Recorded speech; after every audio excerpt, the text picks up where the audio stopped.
Hi friends, this is Nikhil. అయితే సింగరేణి నుంచి already notification రావడం జరిగింది మన పోస్టులకు సంబంధించినవి. సో మన నోటిఫికేషన్ నెంబర్ వచ్చేసి 2/2024 సింగరేణి ఎస్ఎస్సిఎల్ సంబంధించింది. దాంట్లో మన మేనేజ్మెంట్ ట్రైనీ పోస్టులు, assistant foremen trainee and electrician trainee, ఈ 3 పోస్టులు ఉండడం జరిగింది. ఇది బీటెక్ వాళ్ళకి, ఇది డిప్లొమా అండ్ ఇది ఐటీఐ స్టూడెంట్స్ సంబంధించినటువంటి పోస్టులు మనకు ఆల్రెడీ తెలిసిందే. సో ఆ సిలబస్ని కొద్దిగా మనము అనాలిసిస్ చేద్దాం. సో ఏదైతే మేనేజ్మెంట్ ట్రైనింగ్ పోస్ట్ ఉన్నదో, ఈ management training post both mechanical and ఎలక్ట్రికల్కి కామన్ పోస్ట్ అనమాట. సో దీంట్లో మెకానికల్ సిలబస్ ఉంటుంది మీరు చదువుకోవడానికి, ఎలక్ట్రికల్ సిలబస్ కూడా ఉంటుంది. ఇక్కడ చూసుకుంటే ఇక్కడ సిలబస్లో ఇక్కడ మెన్షన్ చేసినటువంటి అన్ని సబ్జెక్ట్స్ కూడా, ఈ ఇంజనీరింగ్ మెకానిక్స్ అయితే కావచ్చు, ఈ mechanics of solid, dynamics of machinery, ఇవన్నీ కూడా ఇక్కడ ఉన్నటువన్నీ కూడా మెకానికల్ సిలబస్ ఉన్నది.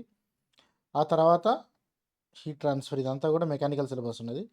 ఇక్కడికి వెళ్ళి మళ్ళీ మన ఎలక్ట్రికల్ సిలబస్ స్టార్ట్ అయింది. Circuit analysis, fields, machines, power system protection, ఇది ఆపరేషను, ఇదంతా ఎవ్రీథింగ్, ఆల్మోస్ట్ ఎవ్రీథింగ్ ఉంది. చాలా హ్యూజ్, వెరీ హ్యూజ్ సిలబస్ ఇది. సో మరి దీనికి ఏ విధంగా దీన్ని డీల్ చేయొచ్చు అని అంటే, ఇదంతా కూడా ఇక థంబ్ రూల్సే, నెగిటివ్ మార్కింగ్ ఏమి ఉండదు. కాబట్టి ఎలక్ట్రికల్ పార్ట్, మీ సిలబస్ పార్ట్ ఏదైతే ఉన్నదో దాని మీద మీరు కమాండ్ పెంచుకోవడమే. సో సపోజ్ ఎలక్ట్రికల్ స్టూడెంట్స్ చదువుతున్నారు, నువ్వు మెకానికల్కి ఇప్పటికిప్పుడు చదువుకోవాలంటే నీ వల్ల కాదు. సో ఎలక్ట్రికల్ పార్ట్ ఏదైతే 50% ఉందో దాని మీద have your command. Mechanical students చదువుతున్నారు, మీ మెకానికల్ పోర్షన్ మీద మీరు కమాండ్ పెట్టుకోండి.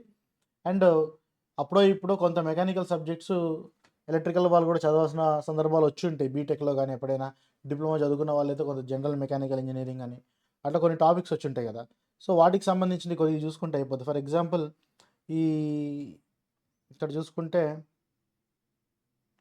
ఇప్పుడు ఈ స్టీమ్ పవర్ ప్లాంట్ ఏదైతే ఉన్నదో, ఇవి కొంతవరకు ఎలక్ట్రికల్ వాళ్ళకి రిలేటెడ్గానే ఉంటాయి. ఇప్పుడు మన థర్మల్ పవర్ స్టేషన్ చదువుకుంటారు, సో దానికి సంబంధించినటువంటి కొన్ని ఆస్పెక్ట్స్ ఉన్నాయి దీంట్లో.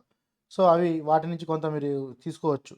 ఇంకోటి స్ట్రెంత్ ఆఫ్ మెటీరియల్స్ అనేది బీటెక్ వాళ్ళు బీటెక్ చదివేటప్పుడు కూడా కొన్ని కామన్ సబ్జెక్ట్స్ చదువుకుంటారు, మెకానికల్ టాపిక్స్, ఈ మెకానిక్స్ అయితేనేమి. సో ఇట్లాంటివి కొద్దిగా కొద్ది గొప్ప ఏవైతే కామన్ సబ్జెక్ట్స్ ఉన్నాయో అంతవరకు చూసుకుంటే సరిపోతుంది. ఒకవేళ జెన్కో ప్రిపేర్ అయిన ఆస్పిరెంట్స్ కూడా ఉంటారు ఇప్పుడు ఈ ఎగ్జామ్ రాసేటోళ్ళు, మీరు heat transfer, thermodynamics already Genco లెవెల్లో కొద్దిగా ప్రిపేర్ అయ్యే ఉంటారు. సో ఆ నాలెడ్జ్ ఇక్కడ పనికి వస్తుంది. సో ఆ విధంగా మీరు క్యారీ ఆన్ చేయొచ్చు అనమాట. అదేవిధంగా జెన్కో మెకానికల్ ప్రిపేర్ అయిన వాళ్ళకి కూడా బేసిక్ ఎలక్ట్రికల్ ఇంజనీరింగ్ ఉంది.